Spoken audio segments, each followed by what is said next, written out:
Que retenir? Le budget global donc alloué au ministère en charge de l'énergie, de l'eau et des mines pour l'année 2024 se chiffre à environ 166 milliards de francs CFA. Pour le secteur de l'eau, c'est environ 94 milliards de francs CFA et pour le secteur de l'énergie, c'est environ 64 milliards 500 millions de francs CFA. Ce que nous sommes en train de faire jusqu'ici a été renforcé. Tous les chantiers, tous les projets donc, en cours d'exécution vont continuer. D'autres nouveaux projets vont naître pour renforcer donc, les portefeuilles énergie, mines et eau.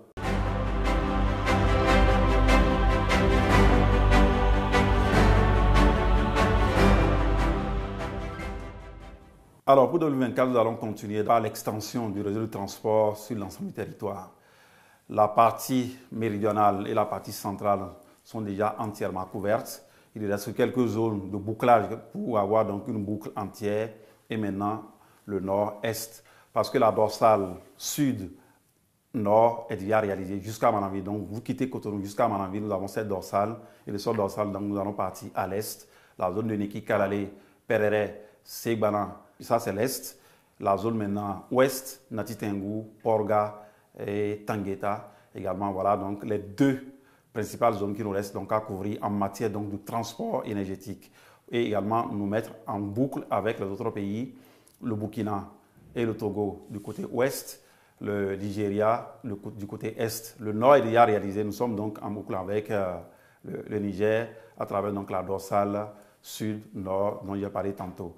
En dehors de ça, il va y avoir un programme spécial d'urgence donc pour le Grand Nokoué parce que vous voyez, on vient à peine de quitter donc une zone de turbulence en matière d'interruption due donc à la vétusté donc du réseau de distribution. Là-dessus, le gouvernement a déjà concocté un programme d'urgence que nous allons donc mettre à exécution en 2024 pour permettre d'atténuer et de réduire autant que fait se peut la durée des coupures, comme nous observons aujourd'hui. Également, permettre au cadre de la SB2E d'intervenir dans le réseau sous tension. Parce qu'aujourd'hui, pour intervenir, qu'est-ce qui se fait? Il faut couper. On a constaté donc que ça nous prend beaucoup de temps et dans les interventions, ça prend environ jusqu'à 45% du temps d'intervention. Donc, on a estimé qu'il faut les former.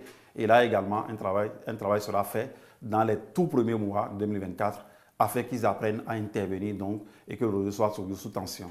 Dans le secteur de l'eau, ça va être pareil. Tous les projets que nous avons lancés en 2022-2023, nous allons continuer et y ajouter d'autres projets par rapport à l'atteinte de l'objectif qu'on s'est fixé, donc couvrir l'entièreté du pays en matière d'eau potable, que ce soit en milieu rural ou en milieu urbain.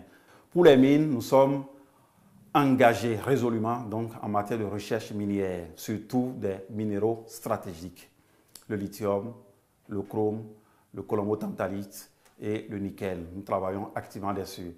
En marge de cela, nous sommes en train de travailler aujourd'hui sur l'or, en fait.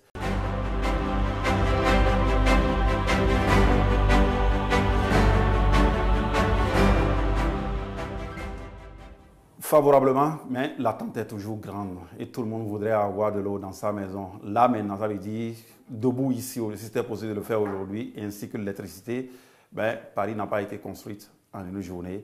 Nous allons aller progressivement, de façon méthodique, mais rigoureusement, donc à l'atteinte de ces objectifs en matière de couverture intégrale de notre pays avec l'électricité, que ce soit donc le hors réseau ou bien l'extension du réseau conventionnel de la SB2E, nous allons y arriver.